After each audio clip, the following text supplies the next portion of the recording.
September 19 నుండి team India బంగ్లాదేశ్తో 2 మ్యాచ్ల test series ఆడబోతోంది. ప్రపంచ టెస్ట్ ఛాంపియన్షిప్లో టీమిండియా పటిష్ట స్థితికి చేరాలి అంటే బంగ్లాతో 2 మ్యాచ్ల సిరీస్లో గెలుపు తప్పనిసరి. ఈ రెండిట్లో గెలిచి అగ్రస్థానాన్ని మరింత పదిలం చేసుకోవాలని టీమిండియా పట్టుదలగా ఉంది. దీంతో ఈ సిరీస్ని ప్రతిష్టాత్మకంగా తీసుకున్న బీసీసీఐ ప్రాక్టీస్ కోసం టీమిండియా ఆటగాళ్లను దులీప్ ట్రోఫీ ఆడాల్సిందిగా సూచించింది. ఇక ఈ సిరీస్ ఆడడానికి సీనియర్ ఆటగాళ్లు రోహిత్, కోహ్లీ కూడా సిద్ధమయ్యారు. కానీ బుధవారం ప్రకటించిన 4 జట్ల స్క్వాడ్లో రోహిత్, కోహ్లీ పేర్లు లేకపోవడంతో అభిమానులు ఒక్కసారిగా నిరాశ చెందారు. రోహిత్, కోహ్లీతో పాటు జస్ప్రీత్ బుమ్రా, రవిచంద్రన్ అశ్విన్ మాత్రం ఈ టోర్నీకి దూరంగానే ఉండబోతున్నారు. ఈ నేపథ్యంలో వారికి మాత్రమే ఎందుకు మినహాయింపు ఇచ్చారు అనే ప్రశ్నలు వస్తున్నాయి. ఈ విషయంపై తాజాగా బీసీసీఐ కార్యదర్శి జైషా స్పందించారు.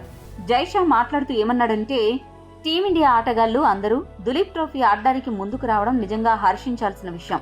అంతేకాదు, ఇషాన్ కిషాన్, శ్రేయాస్ అయ్యర్, బుచ్చిబాబు టోర్నమెంట్ ఆడేందుకు కూడా సిద్ధమయ్యారు. ఇది టీమిండియాకి శుభ పరిణామం. ఇక రోహిత్, కోహ్లీ వంటి గొప్ప ఆటగాళ్లను కూడా దులీప్ ట్రోఫీలో ఆడాలని కోరడం సమంజసం కాదు.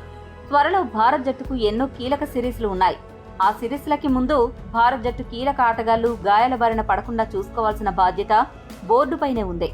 ఆస్ట్రేలియా, ఇంగ్లాండ్ జట్లలోని అంతర్జాతీయ క్రికెటర్స్ అందరూ దేశవాళీ టోర్నమెంట్లు ఆడరు. వారి బోర్డులు కూడా ఆటగాళ్లను దేశవాళీ ఆడమని బలవంత పెట్టవు. ఆటగాళ్లకు తగినంత గౌరవం ఇవ్వాలి కదా, అందుకే ఈ నిర్ణయం తీసుకున్నామని జైషా చెప్పుకొచ్చాడు.